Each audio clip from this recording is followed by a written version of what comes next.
Hello everyone, this is Sergeant Jeff Riley with the University of Richmond Police Department.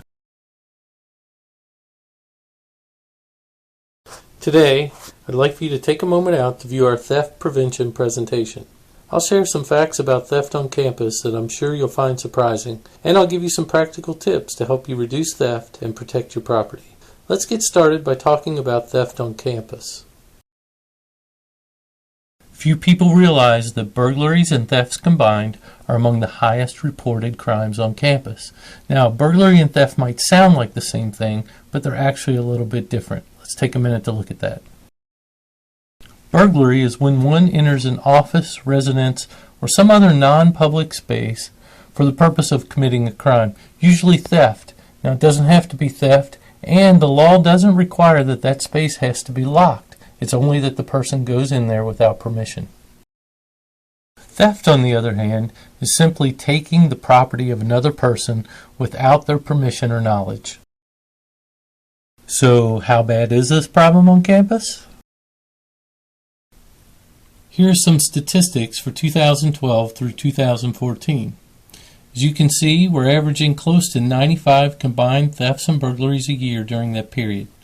That means that a theft or burglary occurs about every 4 days on campus, a statistic that is way too high and can be easily reduced with some common sense prevention. The fact is, most thefts and burglaries on campus are crimes of opportunity. At UR, most of the items stolen are from unlocked dorm rooms and offices or from common areas when items have been left unattended. Listed below are some of the most common items stolen, and the one you'll probably find most surprising is the clothing. Students will take their basket of clothes to the laundry room with their designer outfits and come back later to find someone else has taken them before they could return. Whether or not it's a crime of opportunity, thieves will typically steal whatever they can locate in 30 to 60 seconds. In order to prevent theft, we need to think like a thief. Don't leave items in clearly visible areas or in places you would look first if you were thinking of stealing something. Let's cover some common sense recommendations to significantly reduce thefts and burglaries on campus. Lock dorms, apartments, and office doors when away, even for a moment. Hide your valuables in lockable storage areas. Never leave items of value in a public place unattended. And lock your car and place your valuables in the trunk or out of view. Record your serial number, model number, and other important information from your valuables. The police department makes this easy to do with our Operation ID program. Visit police.richmond.edu, go to the Services tab, and look for the Operation ID link. Once you fill out the form, send us an email and we'll arrange a time to mark your items with a special ink that can only be seen under UV light. This will help us to identify the items as your property and return it to you if an officer comes into contact with it after it is stolen.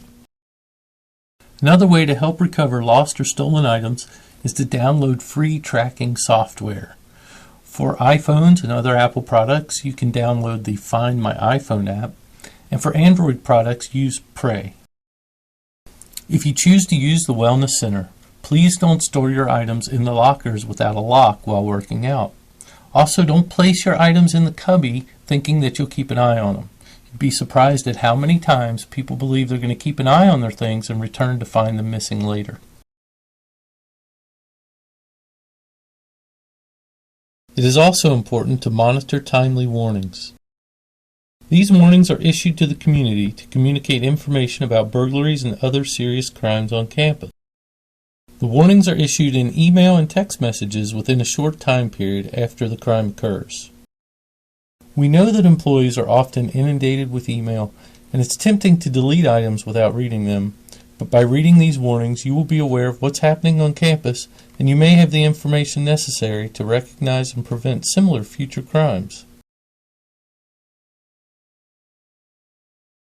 That brings us to the topic of how can you help?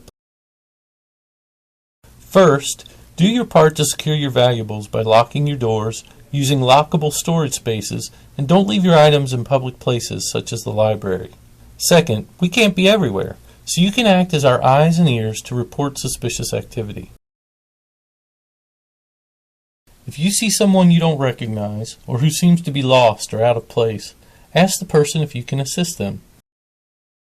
Based on their response, you will generally be able to tell if they have a legitimate reason to be there.